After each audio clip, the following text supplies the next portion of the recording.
Welcome back to David Dalker, another episode of Film Review Friday. Like and subscribe. First up, Fantastic Mr. Fox by Wes Anderson. Came out in 2009. Schwartzman, Clooney, Meryl Streep. A lot of heads in this. Willem Dafoe, Bill Murray. A lot of Wes Anderson regulars. First time watch. And it was fantastic. I mean, my review, stop motion baffled me, dude. So fucking lively. Like, I've seen tons of stop motion movies before. But this one, I don't know, there's just a lot more. I don't know, I don't want to say a lot more, but there's just like the way the miniatures are crafted and just kind of with Wes Anderson's kind of natural sense of humor and sense of, like, I don't know. I just think there's a difference. There's a different feel. I think it's very silly. Like, these movies are very silly.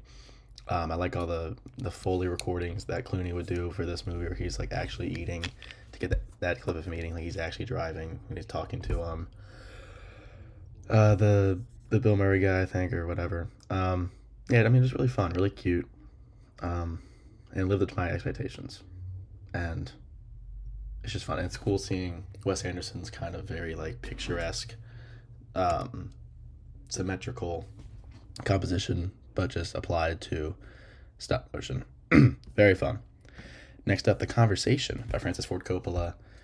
Gene Hackman stars. I mean, just absolutely unbelievable. My review, everything from his Nightmare on, is like the best filmmaking I've ever seen. Tight as fuck. Rip Gene. So this movie, it's about like he gets hired to wiretap this conversation by this like rich guy, and he's wiretapping the rich guy's daughter, and he uncovers like a plot to kill somebody, and he's worried that the dad's gonna kill the daughter.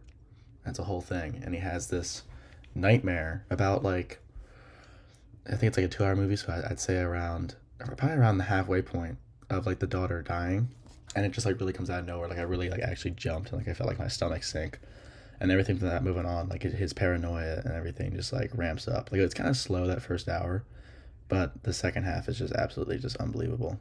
Gene Hackman is fantastic. It's kind of cool seeing him. Like, I'm so used to him playing like the very, not macho man, but just like the very like commanding presence, charismatic, and like kind of like that booming voice of his. But in this, he just becomes he's kind of very timid and just kind of meek, and like I said, very paranoid, and he just like freaks himself out for like the last hour. It's fantastic, and fantastic score. It's awesome. Really good. Check it out. Next up, Isle of Dogs by Wes Anderson. I like this a little bit less than Fantastic Fox, but it was still hilarious. Like, I loved all the dog piles where like the dust was kicked up. I thought it was just very silly. But yeah, Bryan Cranston. I think Schwartzman's in this. No.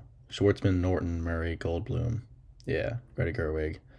Scarlett Johansson, Tilda Swinton. Yoko Ono. Huh. Oh, wait. Assistant Scientist Yoko. That's funny.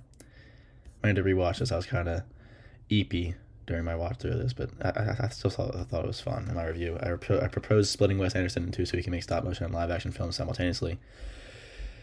I also proposed he direct the next Lego movie. Yeah, I think Isle of Dogs and Fantastic Mr. Fox are his only stop motion films, and they're both awesome.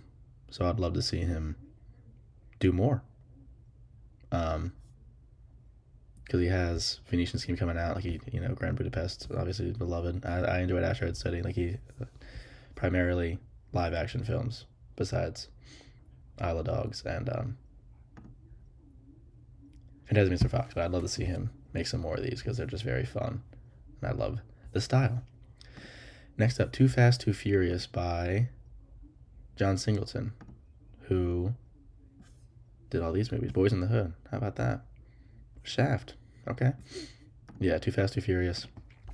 This movie's just awesome. My review: thank God Diesel wasn't in this one. Swing the rock to Walker and clear out. Gibson is the man. Mendez putting up 2,000 Bonds numbers in this. Yeah, I like this one a lot more than the original. I still gave both 5 stars. It's just awesome. Like, it's just so early 2000s. It looks great. Paul Walker is awesome. I mean, obviously, rest in peace, but I think he also got involved in some sort of wacky stuff late in his career, but I mean this early. Like honestly, I don't think I'm gonna be watching any more of the Fast and Furious films because he takes a back seat and Vin Diesel's back. I don't have anything against Vin Diesel, but I think Paul Walker epitomizes the feel of these films. And honestly, I don't really care for any. Like I'm not really trying to follow the mythology of these movies up until The Rock and Jason Statham become a part of it. That's not. So I'm just gonna stick to Fast and Furious and Too Fast and Furious. And this one's awesome. Like I said, Tyler Gibson's awesome. Ava Mendes looks stunning. The villain, who's played by this guy Cole Hauser, was great. Oh, Good Will Hunting.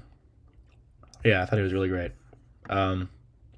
Yeah, I mean that opening race, some like the CGI they use for like all the cars stuff. It's awesome. It is so early 2000s. Like this and Mission Impossible 2 are just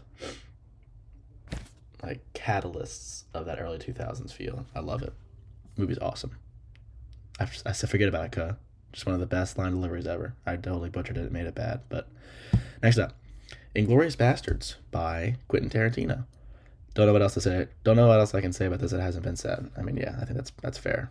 Brad Pitt, B.J. Novak, Christoph Waltz. It's just fucking awesome. It is hilarious. It is unnerving. Tarantino's just one of the best writers ever, and Christoph Waltz one of the best performances ever. One of the best just like portrayals of a villain ever.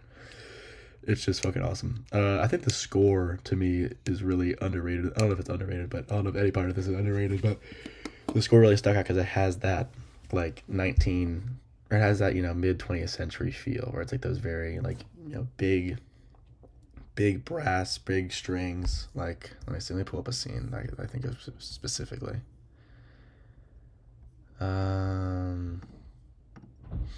Let's see here. Inglourious Bastards. Not the part. Opening scene. Yeah, man, it really was 20 minutes.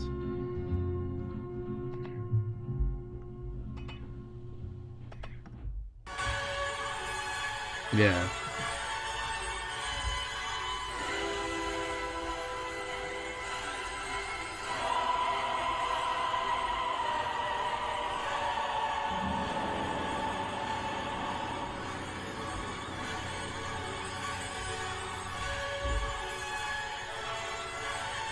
But dude, it's so fucking good.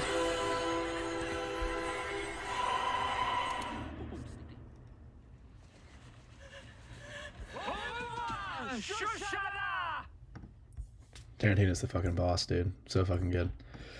My Neighbor Totoro by Hayao Miyazaki. Totoro is like Snorlax, and Snorlax is my best friend, so high marks for Totoro. Yeah, I mean Snorlax is my absolute like favorite fictional beast of all time, and Totoro has very similar vibes. And I like this because there's no real conflict besides like May getting lost, and that's just a bunch of like cute, just fantastical, amazing, awesome stuff. I've seen this, Porco Rosso, Princess Mononoke, Howl's Moving Castle, and I think I've seen one more. Boy and the Heron. Yes.